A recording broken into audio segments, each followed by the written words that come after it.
Hello and welcome everyone to Solo Board Gaming presents Navajo Wars, a history of the American Southwest, 1598 to 1864, a game designed by Joel Toppen, and it's from GMT Games. This is the second edition, dated 2019.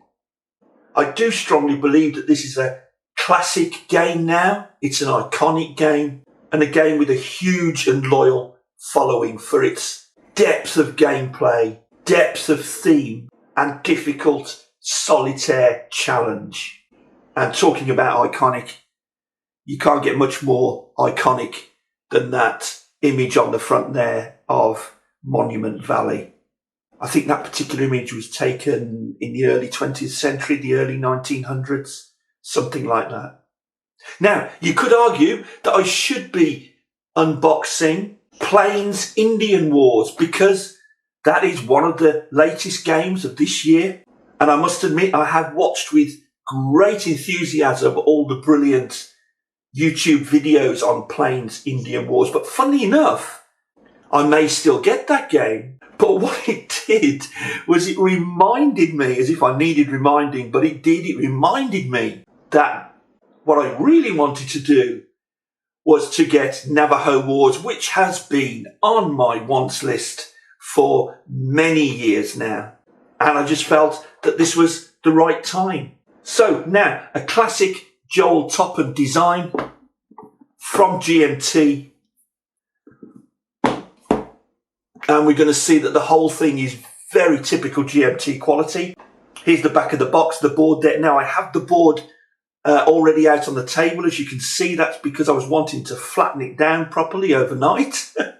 Because as soon as I finish this what's in the box video, I want to start playing it. I want to start learning the game. Navajo Wars is a 1 to 2 player game. It really is a solitaire game, to be honest, which covers the amazing history of the Navajo people from their first encounters with European colonists until their brutal subjugation by the Americans. For over 250 years, the Navajo fought to preserve their way of life, and Navajo Wars gives you a detailed look at this epic historical period from the perspective of the Diné, the Navajo people. I think a lot of us know now that Diné is the name that the Navajo gave themselves, and I believe it means the people. And we will face, playing the Navajo, a constantly changing and aggressive enemy. We will face the Spanish, the Mexicans, and the American soldiers and settlers. And this is what's always attracted me to this game, because of its epic time span, the story of a people, the struggle of a people. And in fact, I'm really pleased I finally took the plunge and bought this game, not only because I'm looking forward to the challenge ahead and looking forward to learning more about this struggle and of Navajo culture, but also it was worth it just for reading the design notes from Joel Toppen and learning of his reasons as to why he wanted to make this game. So let's see what else is in the box. So we have a set of rules. I've already had a look through most of this. We have a great set of rules, very easy to read, beautifully illustrated, the majority of it. And again, follows a typical GMT rulebook format, explaining the parts, the components, the counters, all in full colour.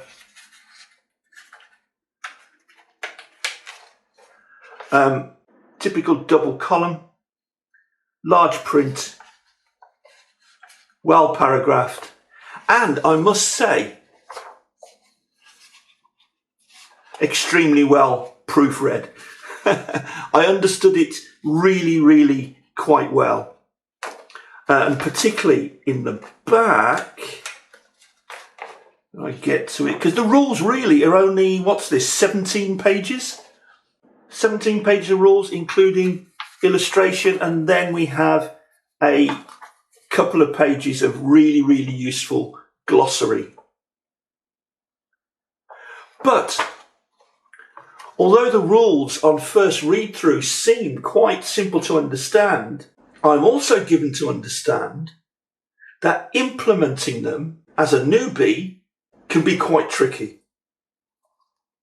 Which is why, and probably for the first time, if I take up this playbook here, for the first time I'm going to follow a full tutorial.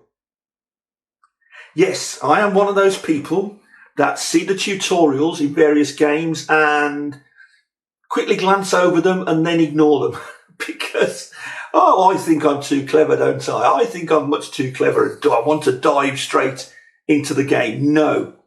I've waited for this for so long now, and I'm so looking forward to it, and so looking forward to learning that I have already decided that I will, word for word, follow this beautifully illustrated tutorial in the playbook.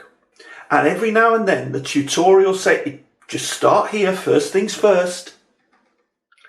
And every now and then it'll say stop in red and ask you to go back and read a section of the rule book.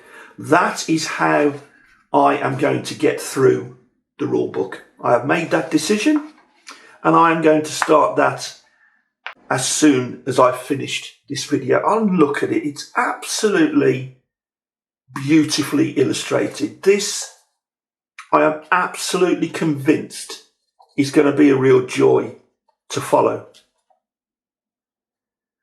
And I want to follow that because I want to enjoy the whole of the campaign game, if I possibly can. That's what I'm looking forward to most. Now, once we get to the end of, there it is, the end of the very, very detailed tutorial playthrough, we then get onto the scenarios. Now, as far as I've seen, there are 5 scenarios in this game, starting with Rise of the People. This scenario covers the history of the Diné from the arrival of the Spanish in 1598 until the mid-1700s. Now, I believe that the Navajo arrived in the American Southwest from the Canadian borderland in around, I think it was 1300 or 1400, something like that from first glance. Had many interactions and indeed learnt a lot of knowledge from the existing indigenous Pueblo peoples, but then of course came into contact with the Spaniards from the end of the 16th century onwards with a lot of conflict. Scenario 2, the Lords of the Earth. Again, a history of the Diné from the arrival of the Spanish in 1598 until Mexico became an independent country in 1821. Scenario 3, a broken country.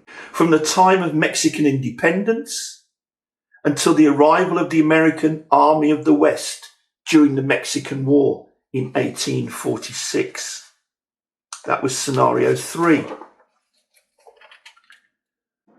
Scenario 4, the Fearing Time. The history of the Diné from the time of the arrival of the Americans in 1846 until the climactic Navajo campaign by Colonel Christopher Kit Carson, 1863 and 64. So scenario 4 then covers the entire American portion of the game and the American portion of the Navajo struggle.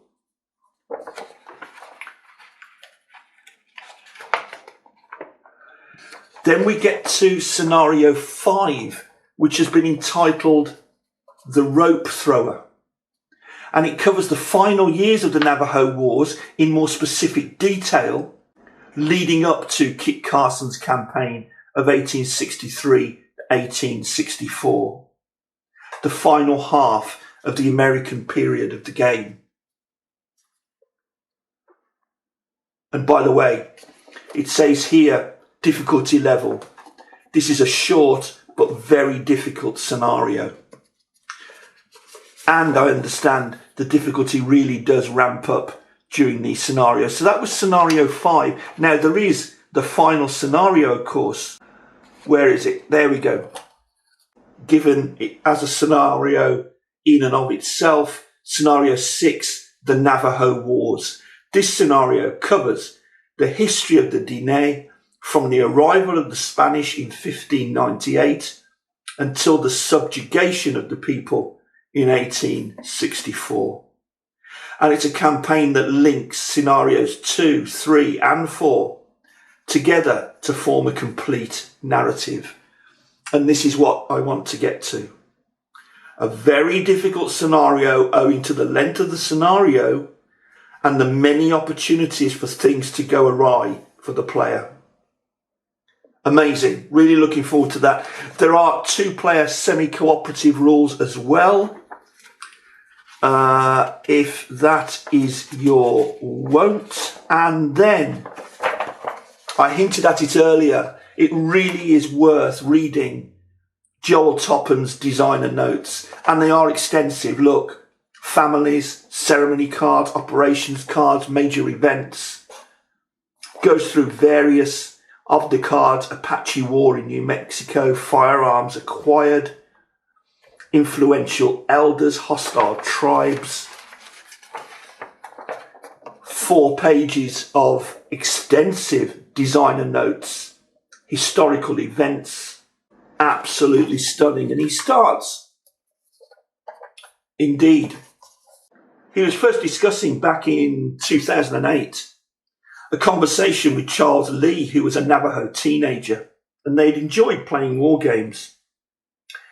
And the crux of the conversation had to do with a man who I had, he said, only the vaguest knowledge of, and that was Kit Carson, somewhat of a folk hero of the old American West. But most Navajos, of course, despise him. Charles encouraged me to read up on the topic, and later Joel found a book, Blood and Thunder, by Hampton Sides. And for many reasons, the reading of this book had a profound impact on my life. And that's from Joel Toppen. And it led him to creating this immense solitaire challenge, the Navajo Wars. A great GMT publication, that. Absolutely love it. And I will be following the tutorial in that playbook. And next we have a very nice, high quality drawstring bag. Who doesn't love a drawstring bag? Absolutely love it. Very nice. And I believe this drawstring bag is for these little coloured wooden cubes. A little bag of wooden cubes for the game. And I believe that these coloured wooden cubes go into this bag to be drawn out at random when instructed. 3 very useful, and by the way, they do seem to be really good quality 6-sided die. A couple of decks of cards. In fact, just have a quick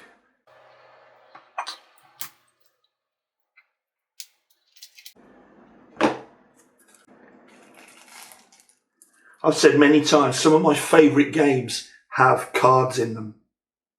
Navajo Wars play deck. Let's have a look. Yeah, they're all Navajo Wars play deck. I'm not sure how many there are, but they're divided into operations, where we get an operations segment, a major event segment. Oh, Apache War in New Mexico, look. What's that one? Firearms acquired. We were just mentioning these from the rule book.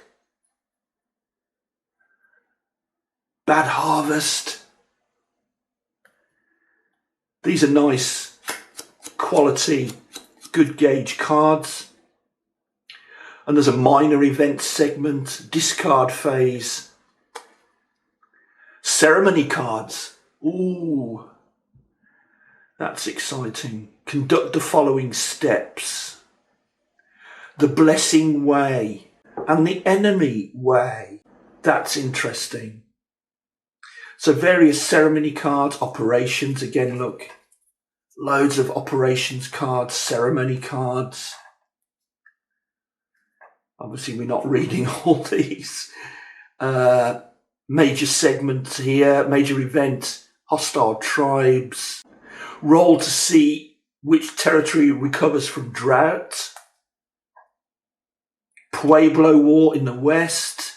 So a lot of trials, tribulations, events, hostiles,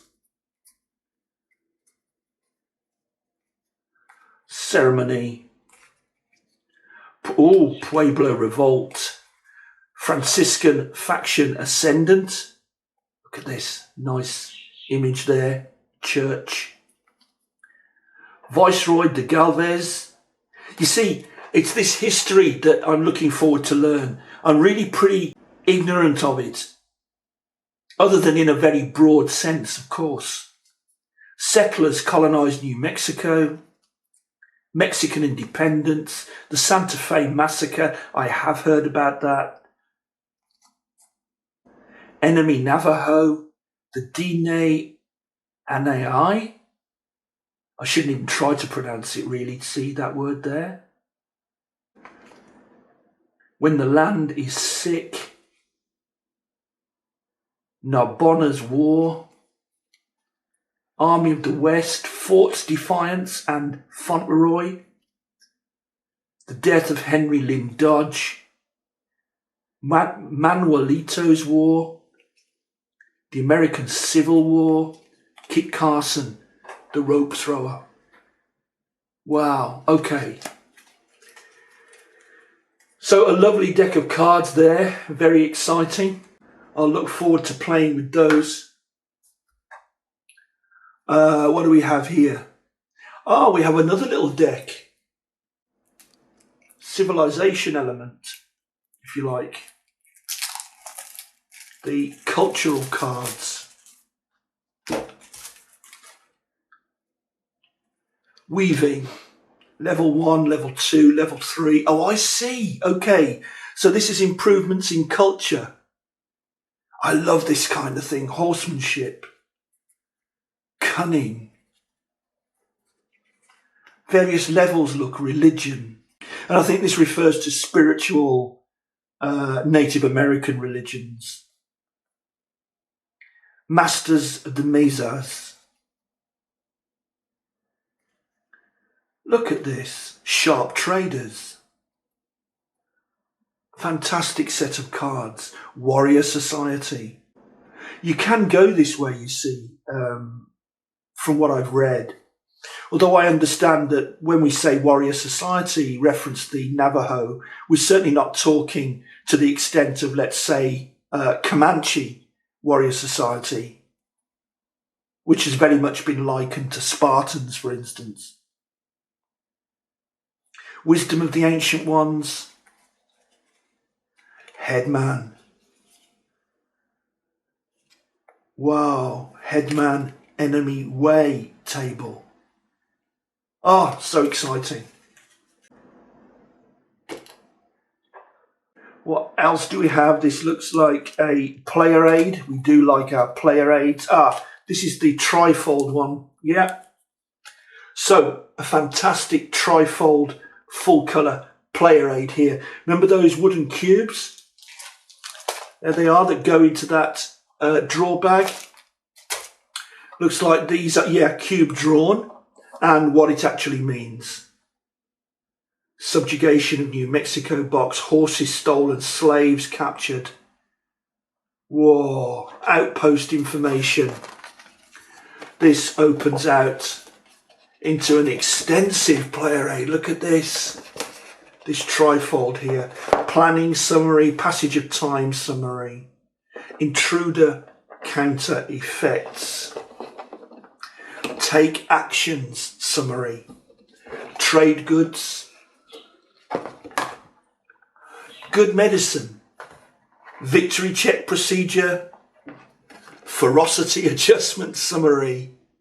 Wow, love that. The battle table, battle spoils. Oh, this is so wonderful. Enemy instructions summary. I'm guessing this has to do with the AI. Beautiful, love it. And this is a two-sided player aid with flowcharts, tribal raid flowchart, which should make procedures easy to follow, and another flowchart here, the enemy raid flowchart, again, to enable us to more easily follow procedures as we come to them. And now, the counters. I'm so pleased. There's just 1.5, would you call it 1.5? Yeah, 1.5 sheets of counters. So not a big counter density or anything like that. Enemy action points. Not sure what these are, but those are nice designs. I do like that. Intruders. Double-sided enemy raid. Skinwalker. Mission. Wandering natives, trade goods, firearms, ambush, false rumour. And they are reasonably heavy stock, look. The brown core, as you would expect. And I know they're pretty well die cut because I was handling, was it this one last night? And I thought they were all going to pop out. Here they are, look. Threatening to all drop out. Right, so trade goods again. I love these illustrations. These are the family illustrations, and what we have here, here's the woman, the female. See that beautiful illustration there. Here is the child. Here is the male. And I believe that, and these make up a family, because we speak about not bands or war bands or anything like that, but about families, family groups. So you have the adults, which are the male and female, man and woman, and child. And then you have the elders, which for game purposes, apparently are not considered adults. The man and woman are considered the adults. And the elders, the headman, they are a separate thing. And there's Manuelito. Here are your tribal counters or your family counters, missions. Trade goods here at the bottom by my thumb. Tribal raid. And here we have corn, horses and sheep. Whoops. Corn, horses and sheep. And again, everything's double-sided. Absolutely beautiful counters. Let's take a look at the map. So here's the superbly mounted board, mounted map. I can't quite get it all in to my camera shots, but there's the extent of it, as you can see there. Absolutely gorgeous, solid, mounted board, beautiful colours. Now what instantly stands out are the fabulous colours of these polished stone tracks here. It's basically area movement or point to point within areas, area movement. And I think it's fair to say that there are 6 areas in the game. Well, let's have a look at them. There's Monument Valley here. And then the next one we have Black Mesa here. And then Hopi Land here. And over this side we have the Zuni Mountains, Shiprock, and in brown at the top here the San Juan Valley. And of course you have Santa Fe over here.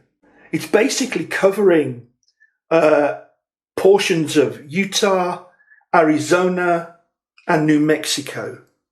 And it also includes a seventh area, the Canyon de Chelly, which, as I understand, is the spiritual homeland of the Navajo peoples, the homeland of the Diné.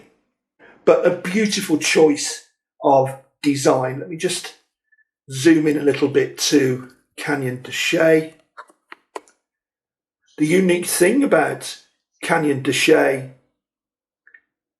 is that it, being in the center here, is considered adjacent to every other area, to all of the 6 areas. The other areas, of course, are adjacent to the areas that they are joined to. Okay, in other words, let's take Shiprock here. It's joined to San Juan Valley and to the Zuni Mountains. So they are adjacent to one another. But they're all also adjacent to Canyon de Chelly. Hopi Land. Isn't that stunning? The Black Mesa and Monument Valley there at the top. This is where we would put our cultural development and historical event cards. Various orders over here. Now this is basically the AI, the enemy action points available, and the tokens will move around that track and are affected by various die rolls, and this changes the behavior of the enemy AI throughout the game. There are spaces on the board for tribal raid, for your resources, and just over here to place the current card that is active. Over here, you have a very, very important track which will show our military and our culture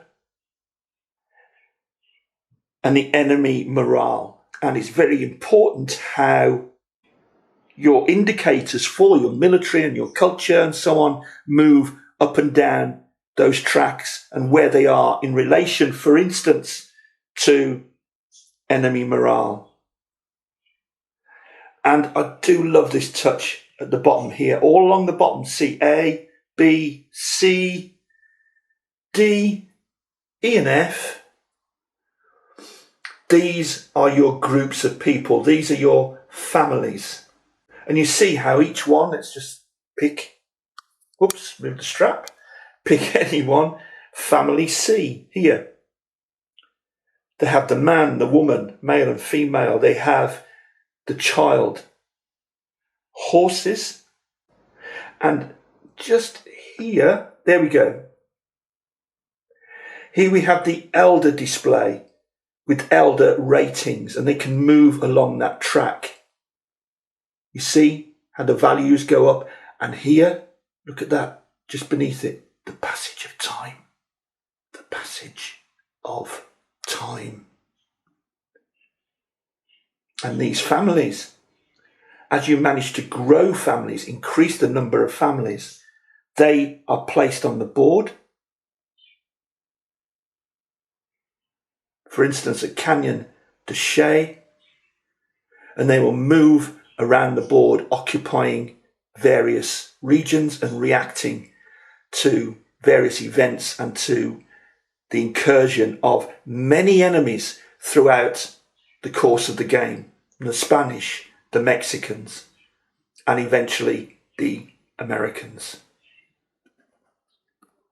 Truly stunning map on which to play out this saga. Absolutely wonderful.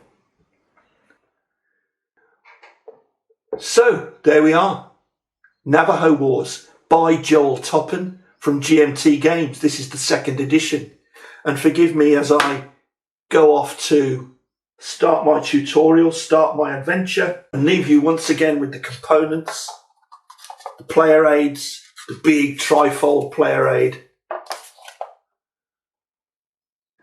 with 1.5 counter sheets, a couple of decks of fabulous looking cards, including cultural advancements, a nice drawstring bag, some really good, actually, chunky D6, wooden cubes, a great rule book,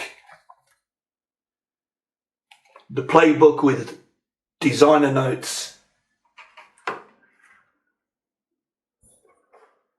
and that's Navajo Wars. And look out for a really detailed play demo of this, which will come along, I'd like to say shortly. I don't think it will be. It'll take a couple of weeks because I really want to enjoy the whole thing before I bring it back to YouTube. But I will do that. So thank you for watching. I'm going to enjoy this. I hope you've enjoyed it, and see you again soon. Cheers. Bye-bye now.